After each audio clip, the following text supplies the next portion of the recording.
Dear students, welcome to BNIS Home School. My name is Mohammad Hani, Assistant English Teacher, Bonusli National Ideal School. আজ আমি সপ্তম শ্রেণীর voice change নিয়ে আলোচনা করব। তোমরা অবশ্যই খাতা কলম নিয়ে বসে পড়ো এবং মনোযোগ দিয়ে তোমরা যদি প্রথম থেকে বোঝার চেষ্টা করো, আশা করি ভয়েস চেঞ্জ আর কখনো সমস্যা হবে না। তাহলে চলো আমরা বোর্ডে চলে যাই এবং ভয়েস চেঞ্জ করার চেষ্টা করি।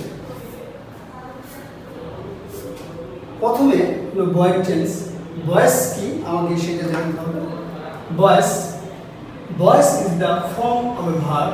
ভয়েস হলো ভার্বের একটা গঠন, which indicates whether the subject does the word, যেটা নির্দেশ করে যে সাবজেক্টটি কাজ করছে, or something is done to it, অথবা এটি কোনো কিছু দ্বারা করানো হচ্ছে।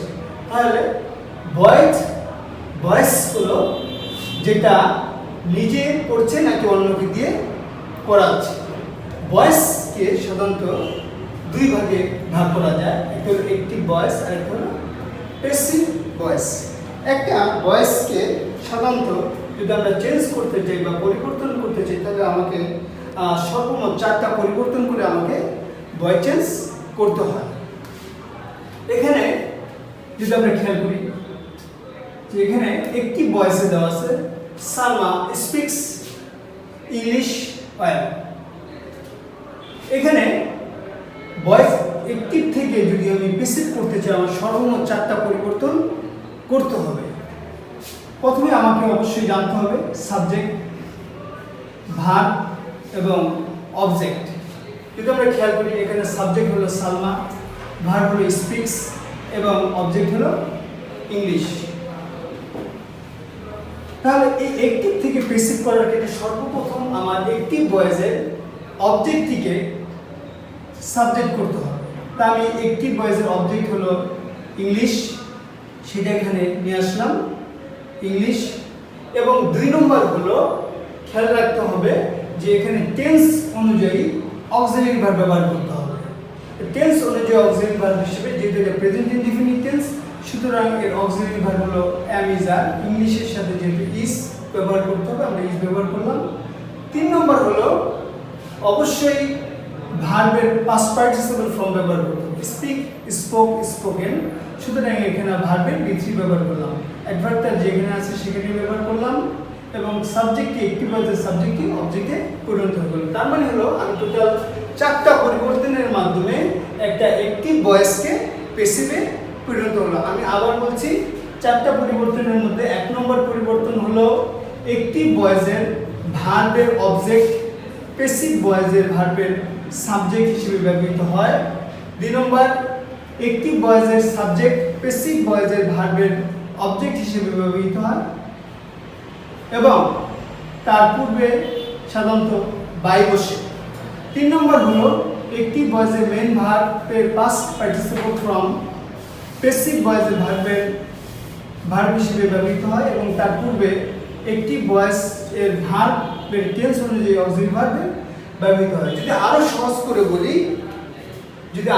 করে বলি তাহলে অ্যাক্টিভ ভয়েসের অবজেক্টটি এখানে সাবজেক্ট হবে 1 নম্বর।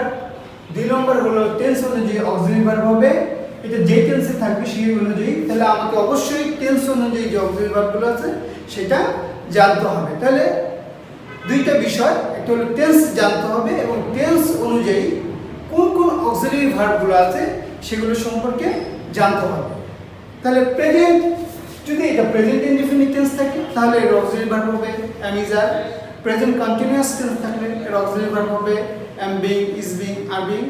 প্রেজেন্ট পারফেক্ট টেন্স হলে এর অক্সিলারি ভার্ব হবে have been বা has been। আবার যদি পাস্ট ইনডিফিনিট টেন্স হয় এর অক্সিলারি ভার্ব হবে was বা were।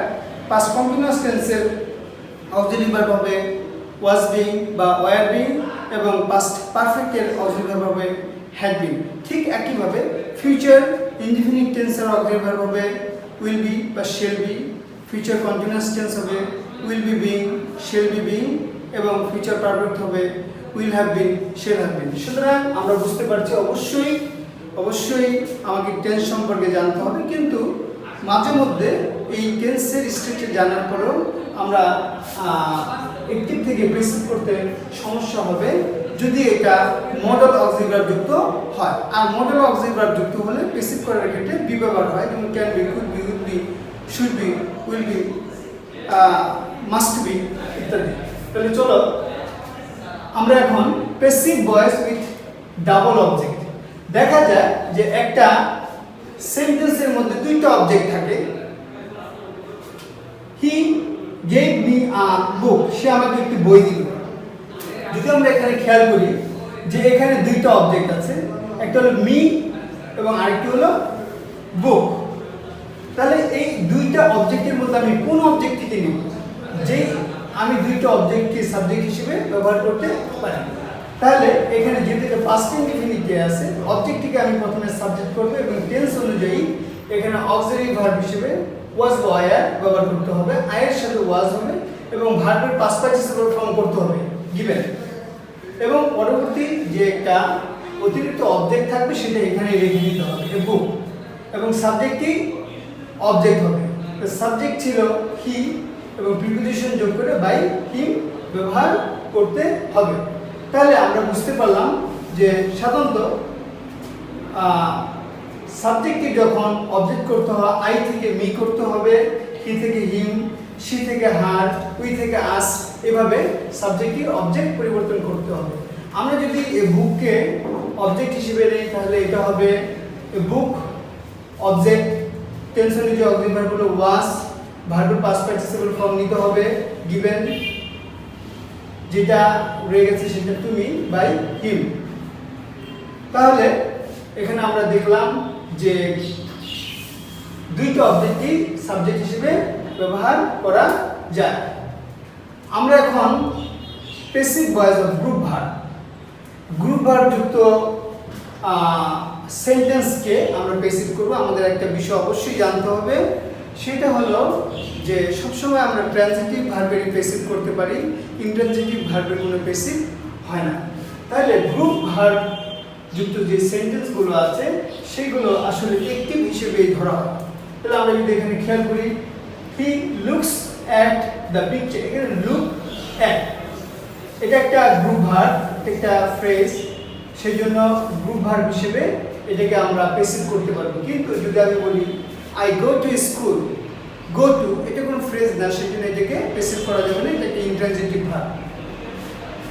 তাহলে এখানে আমরা খেয়াল করছি he looks at the picture, এখানে সাবজেক্ট হলো হি, লুকস অ্যাট হলো ভার্ব আর অবজেক্ট হলো দ্য পিকচার। প্রথমে আমার অবজেক্টকে সাবজেক্ট করতে হবে দ্য পিকচার, কিন্তু এই প্রেজেন্ট ইনডিফিনিট টেন্স এখানে ইজ ব্যবহার করতে হবে, ভার্বের পাস্ট পার্টিসিপল ফর্ম ব্যবহার করতে হবে লুকড অ্যাট এবং সাবজেক্টটি হয়ে যাবে বাই হিম। এভাবে আরেকটি দেওয়া আছে, সেটা হলো এ কার ran over the dog। ঠিক এই পূর্বের নিয়মই আমি এটা পড়ব। এখানে দেওয়া আছে এ কার ran over a dog, একটি গাড়ি এটা পুরো উপর দিয়ে উঠে গেল।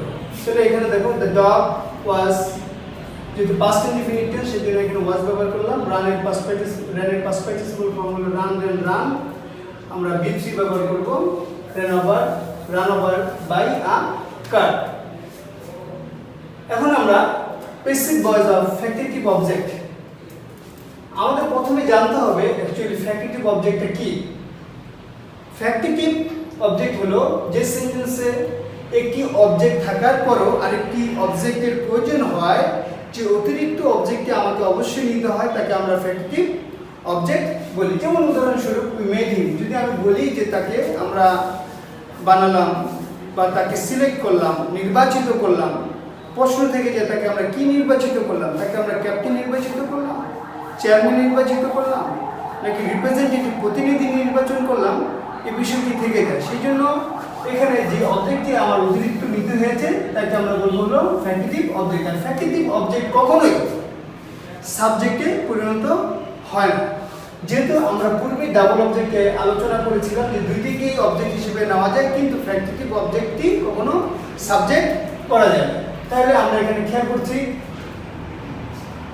উই মেড হিম ক্যাপ্টেন, তাহলে এখানে যেহেতু ক্যাপ্টেনটি ফ্যাক্টিটিভ অবজেক্ট, এটাকে আমরা সাবজেক্ট করতে পারবো না, তাহলে এটা সাবজেক্ট, এটা ভার্ব এবং এটা অবজেক্ট।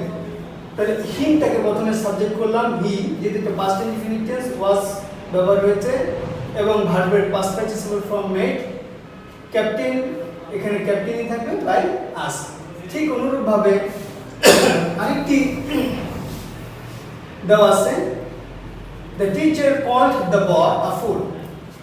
শিক্ষক বালকটিকে বোকা বলে ডাকলো। এখানে কি বলে ডাকলো সেটা দেওয়া আছে। সুতরাং এটা ফ্যাক্টিটিভ অবজেক্ট। সাবজেক্ট হলো দ্য টিচার, ভার্ব হলো কল, আর অবজেক্ট হলো দ্য বয়। এখানে এই ফুলটা হলো ফ্যাক্টিটিভ অবজেক্ট। সুতরাং আমরা এখানে এই ফ্যাক্টিটিভ অবজেক্টটিকে সাবজেক্ট করতে পারবো না।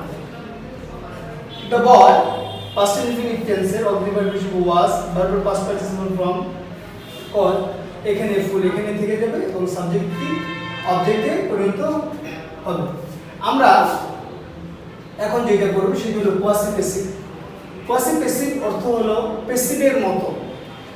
অ্যাকচুয়ালি এটার গঠনটাই দেখতে মনে হবে যে প্যাসিভ, কিন্তু এটা অ্যাকচুয়ালি প্যাসিভ না। এটাকে এই অ্যাক্টিভ সেন্টেন্সটাকে আমরা প্যাসিভ করতে পারি।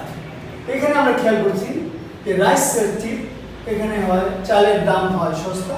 হানি টেস্টেড সুইট, এখানে মধুর স্বাদ হয় মিষ্টি। এখানে সাবজেক্টটি যদিও অ্যাক্টিভের মতো না, কিন্তু এখানে সেন্টেন্সটা অ্যাক্টিভ।